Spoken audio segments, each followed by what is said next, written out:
Monsieur le préfet, chers collègues, depuis plusieurs années, la dématérialisation des démarches administratives pour les titres de séjour sans garde-fou crée de graves difficultés pour de nombreux habitants de notre département.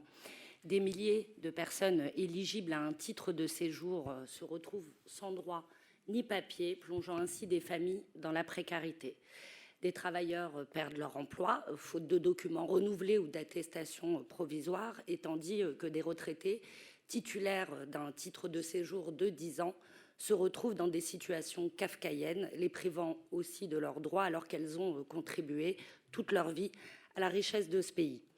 Malgré les dispositifs annoncés d'un accueil physique en préfecture, il reste inaccessible.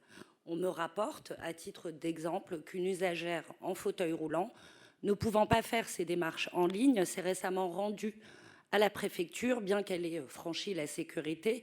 Son dossier n'a pas été pris en charge, faute de rendez-vous en ligne. Ce cas illustre l'absurdité d'un système qui n'offre pas de solution aux plus vulnérables.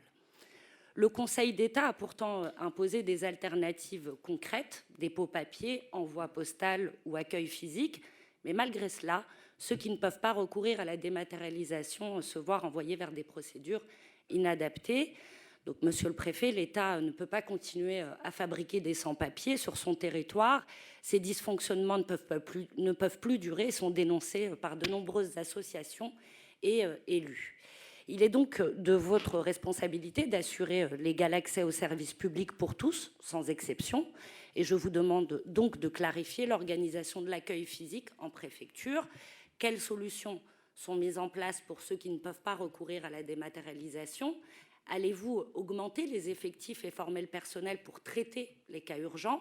Comment garantir qu'aucun usager ne perde ses droits ou son emploi en raison d'un retard administratif? D'autre part, nous souhaiterions aussi aborder la question des mineurs non accompagnés, mais plus précisément des jeunes majeurs de l'ASE, un point qui touche aux droits fondamentaux de ces jeunes à avoir un toit, une école, une formation et des papiers pour pouvoir vivre dignement.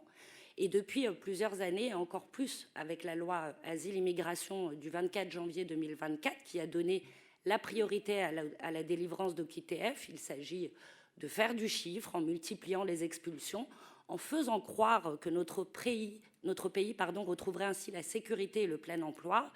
Dans ce cadre, et depuis 2020, se sont multipliées les remises d'OQTF, et vous en parliez tout à l'heure, au motif notamment de troubles à l'ordre public, une notion très imprécise qui vise aussi les jeunes majeurs issus de l'ASE dans notre département, et cela même quand il n'y a aucune suite judiciaire, aucune condamnation ou pour des faits isolés et anciens.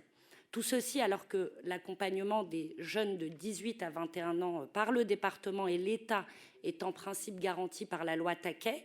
Pouvez-vous nous fournir, là aussi, Monsieur le Préfet, des chiffres concernant le nombre de jeunes majeurs de 18 à 21 ans placés sous OQTF en 2023 et 2024 dans notre département? Je vous remercie.